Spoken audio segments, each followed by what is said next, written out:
Welcome back to Minecraft Let's Play How To Episode 12.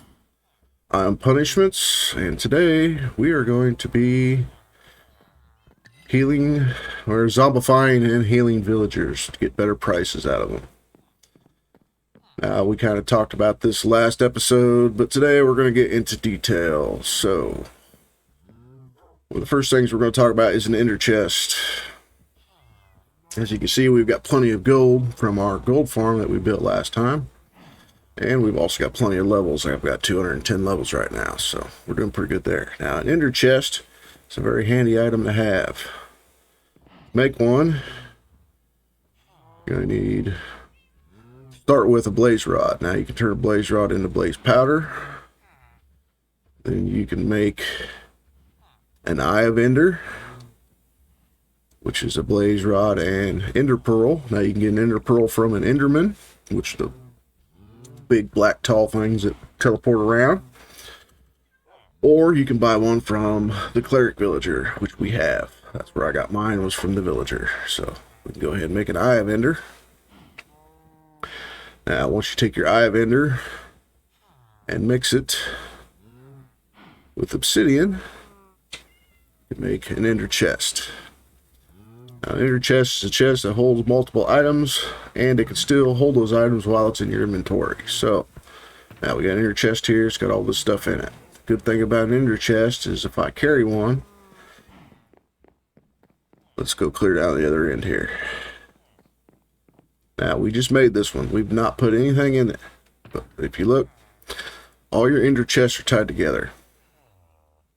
So whatever you put in your ender chest, you can open any of them, and they will all have the items you put in it in there. But you're still limited on this much space. So you can carry that with you. But you want to break it with a silk touch only. If you break it with a fortune pickaxe, you're just going to get obsidian back. So you might get an Eye of Ender, I'm not sure. But if you die with that in your inventory, everything in it stays intact. Doesn't matter if it burns up in lava or anything. Everything that's in that chest will still be there when you open a different ender chest. Even if you have to make a new one, because you don't have any more, everything you put in there will still be in there. The ender chest is tied to the player. That's what makes them so handy. So now that we've covered that, now we're going to get into potion making. Potions are very powerful thing to have and know. Now, if you want to know all the recipes, you're probably going to want to go to a Minecraft wiki site. They have charts and all kinds of stuff that explain everything probably a lot better than I can. But you're just going to use your brewing stand. I got this brewing stand from that one village where we got the 3 villagers. So there's that. First thing we're going to make is a fermented spider eye. So we're going to take spider eye, mushroom, and sugar. And that will make a fermented spider eye. We're going to need this to make a weakness potion. So go ahead and make one of those. Now what you're going to do is make 3 bottles or more. Make as many bottles as you want. Go fill them up with water like you would your bucket. Stick 3 of them in here, and then you start. Well, you want to put some blaze powder up here, so you're going to need more blaze rods. Turn them into blaze powder. And we're going to start with our nether wart. Most of the main potions in the game are going to start like this. 3 water bottles, nether wart. That's going to get you a awkward potion. And then you'll go ahead and add other things to turn it into the different kinds of potions that you want. Depending on what item you add is the kind of potions you're going to get. So what we're wanting is a weakness potion. So we're going to go with a fermented spider eye next. It takes about approximately 10 to 20 seconds, I think, for each step.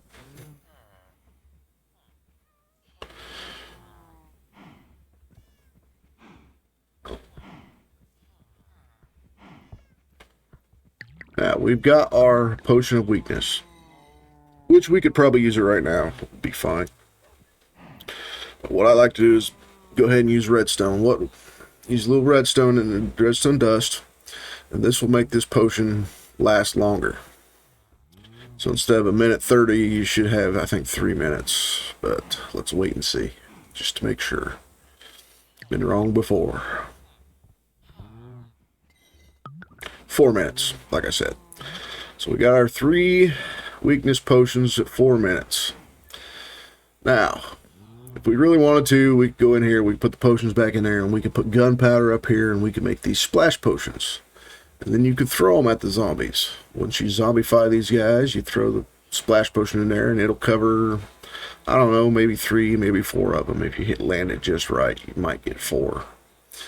But what I like to do, instead of making a bunch of potions, I hope I have stuff in my inventory here. Go ahead and put these down here. You fill your cauldron with the potions. Now that cauldron is full of weakness potions. They're all 3 the same potion, of course. We can go ahead and reuse our bottles. So we just go fill them up with water and we can make more potions later. So what we're going to do is we're going to make tipped arrows. So we take a whole stack of arrows. Now you have to make sure you put all 3 of them in there or you can't do a whole stack. So put all 3 potions in there and then hit L2 with the stack of arrows in your hand, and now you got 64 weakness arrows that last 30 seconds, which is perfect. So what we'll go ahead and do, we got our zombie fire. As you can see, I've named him since the last episode, and I also gave him a stone sword in order to make it to where he can zombify villagers faster. That's what the dispenser was for, to shoot the sword into him. You can also give him different types of armor or stuff like that if you really want to, but as long as he's got a helmet on, I ain't too worried about him. So we'll go ahead and let him loose. Come out here and you'll see he just starts moving along. Now you need to make sure you're on hard difficulty when you do this, or else your villagers will die or can't have a possibility of dying. I think on easy mode they're gonna pretty much die most of the time. Normal mode, it's probably going to be a less, but on hard they're going to turn into a zombie pretty much every time. So that's the other reason why we play on hard mode. Now he's got 15 of these guys to do.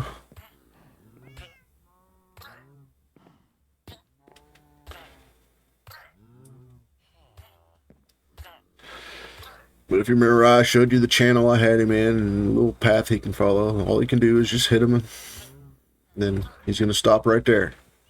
Now, he's trying to get to this guy, but he can't because I got him blocked off from it. So, what we're going to have to do is lure him back, which ain't hard.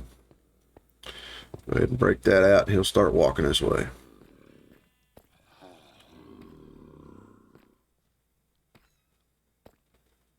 Just kind of back up. Okay, got him. I put our block back, so now he's trapped again. Now we can do our thing with the villagers. Now what you want to do is use a regular bow with no enchantments, because you don't want to take a chance of shooting these guys too hard with a power bow and killing them. So I just use just a normal bow. I got the normal bow out of the skeleton farm. It's not enchanted or anything. Durability wears down pretty quick, but it was free. And making a bow ain't that hard. You just need 3 pieces of string and a stick, or a couple sticks. Can't remember how many. But either way, it ain't that hard. So, what you want to make sure is that the only arrows in your inventory are the weakness arrows. And those would be the ones you shoot. So we're going to go ahead and hit this guy. This guy. I do usually do 5 at a time. You come back, you see he has the particles going around him, and feed him a golden apple. Feed him a golden apple. You see the particles change to a red, and then he starts shaking, kind of going into a little seizure deal. And these guys are healing right now. So then we'll go ahead and take our bow out and do the next 5.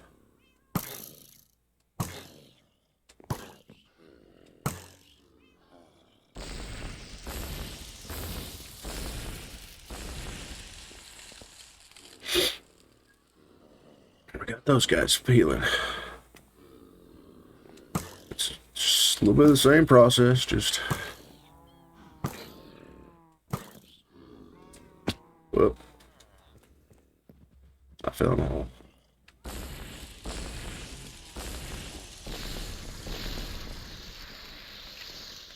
Now, I've already done this process 4 times with them, so their prices were already pretty low.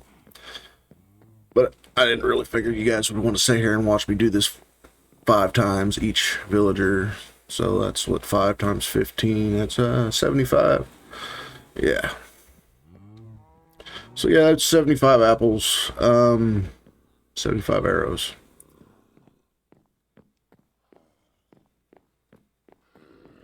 But we'll stand down here. These guys change first.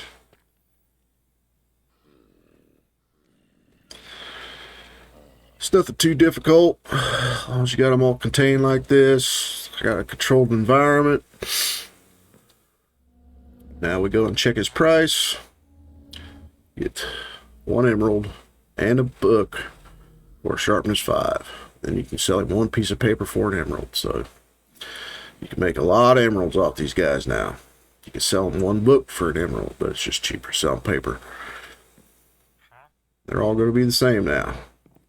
Now, usually after 5 zombification and heals, as long as you haven't punched these guys or hit them or anything, their prices will drop down to 1 and they will stay there. Now, just like before, supply and demand, if you trade a bunch with them to where it locks them out, the prices are going to go back up that next day, most of the time. So you'll maybe have to sleep 2 days in the area in order for the prices to go back down to 1. But when you got this many of them, you'll get plenty of emeralds, and you'll be able to get all your books, and it won't be a problem. So we've got everybody healed. Let's see if we can get a diamond sword for 1 emerald now, or diamond axe. Don't worry too much about the random enchantments on these. You can always clear them off and just put the enchantments on there you want, but you'll never have to use your diamonds to make a sword or an axe. And there's also guys, armorers, who will give you diamond armor. There are toolsmith who will give you the garden hoe, the shovel, maybe and a pickaxe. Maybe, I think they're random, so you'll just have to figure that as you go. You can sell your iron to these guys. Like you said, we got an iron farm, so we can make plenty of emeralds off iron. This guy, like I said, it's got the ender pearls, so you can just spin your emeralds, get some ender pearls real easy. No sense in making a enderman farmer like that. They're kind of a pain anyway. Plus they're really noisy. You can get pretty good stuff off this guy, and you can sell him rotten flesh, which you can get from your gold farm. But like 16 rotten flesh is going to be 16 emeralds, so you don't really need to save that much to make a profit. So don't be too worried about the rotten flesh, because you're going to have tons of it. Like I said, just repeat this process 5 times. Now, one other thing, if one of your villagers happened to be a nitwit when you started, then you zombify him and heal him, more than likely he's going to turn into a normal villager. Now, this guy, you're going to have to do 5 times after you've turned him from a nitwit to a regular villager, because the first process change does not count. When he becomes an actual villager and then takes a job, then you'll have to heal him 5 times in order to get his prices down. Just be aware of that. If you wanted to use a nitwit, you can change him into a regular villager. It just does take a little bit more. Now, you can do the splash potions like I said, but like I said, we had 75. We had 75 arrows. That's like a whole stack of arrows and 12 more, or 11 more. So, if you're using splash potions, you're only using 1 splash potion for 4 guys. So 3 potions won't even get you through the first process. That's why I make the arrows. So there ain't no point in making all them potions when you could do it with the arrows, and it's a lot better. Now, if you get the right Fletcher villager, like what we use for the iron farm, those guys, some of them will sell weakness arrows once you get them maxed out. So if you get the right Fletcher villager, then you could just buy your weakness arrows off of him. So you wouldn't even need potions either. But potions ain't that hard. Making a whole stack of arrows, like I said, is just that easy. Didn't take much. Let's go ahead. So you can see I still have like potions in here. Like I said, there's also, like potions of fire resistance. There's potions of water breathing. There's all kinds of different kinds of potions. Fire resistance you won't get harmed by fire, lava, or blaze when they shoot you in the nether. So you can make a blaze farm with use fire resistance potion while you're making a blaze farm, and you'll have a lot less trouble. They'll still be shooting at you, but you won't be getting any damage. You can also go swimming in lava, but make sure you keep track of your time, because you only got 3 minutes before it quits. I think you can make it a little bit longer if I add a little redstone to it. So I think this is just normal fire resistance. I think you can go to another level, but I may be wrong. Either way, like I said, the Minecraft wiki has a really good page for it, so it's a pretty good thing to look up, check out, and watch. Not watch, but kind of get the feel for the potions, what's needed for each one. Water breathing potions take pufferfish. I think I'm going to have to kill these. These are live. I went out to the coral reef and kind of just caught them in a bucket. And I could drop them down in the water and kill them. I mean, it's no big deal. Or I could just go make a fishing pole and fish for them too. So I don't think you can use a live one in the potion making, but they're not that hard to get, as long as you have a coral reef close by. So we've got our villagers pretty much all set, so we can pretty much make great armor anytime we want for cheap. We can build up a bunch of emeralds. We still got more villagers we still got to do. Like I said, we're going to have like stonemasons and armorers and toolsmiths and all kinds of stuff. I mean, villagers provide so much good stuff at such a great deal. Once you do your zombification and healing, you don't have to, but I'd rather sell one piece of paper for an emerald than 16 pieces of paper for an emerald. I mean, if you really want to do all that farming, fine, but make it easier on yourself. And getting a zombie ain't that hard. Just go out at night, catch him in a boat, then drag him over here and get him trapped up like this. They're not exactly difficult to handle. Just got to get familiar with it.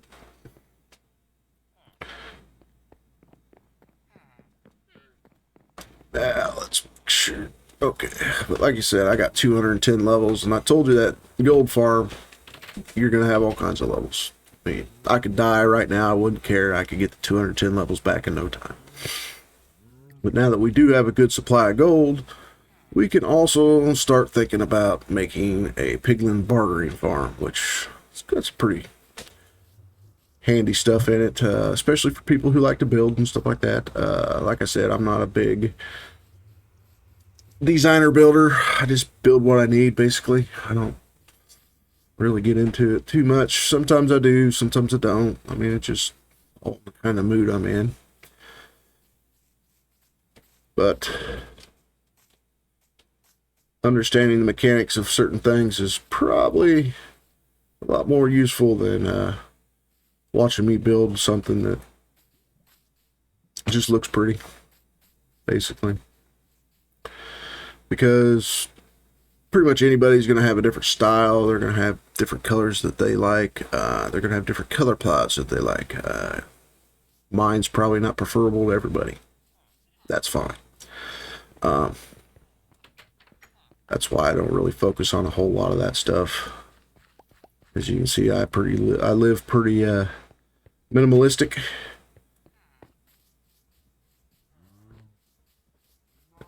Basically dug a hole in the ground and put a couple doors on there. Now you're probably wondering why I do this. This is so the drowned can't get in, because they can't go through the gate. Now I could put a gate here, but they can still throw tridents over the top of it, so that's why I got the door there. But there's been times I've left the gate open and they've still managed to break my door, and I've had to deal with that. But as long as you make sure you get your gate shut, you're pretty much good. Cauldron is a work block, so if you have a villager that doesn't have a job, he may connect to it, so keep an eye on that. The cauldron is for the leather worker. You can dye different types of leather, different colors. But I think enchantment kind of nullifies, if you enchant your leather armor, it kind of nullifies what color it's going to be, if I remember right. But that may be different depending on the version of the game.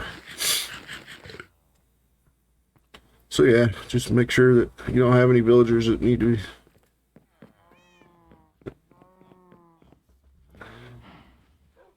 I had it down on the ground so you can see the level. So I usually just keep it right here.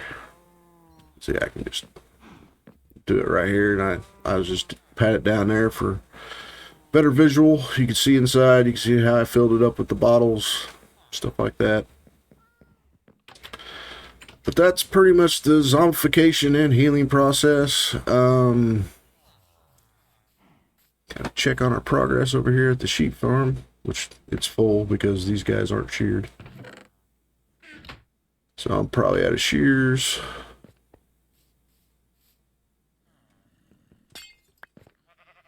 Yeah, that's what I thought. No big deal.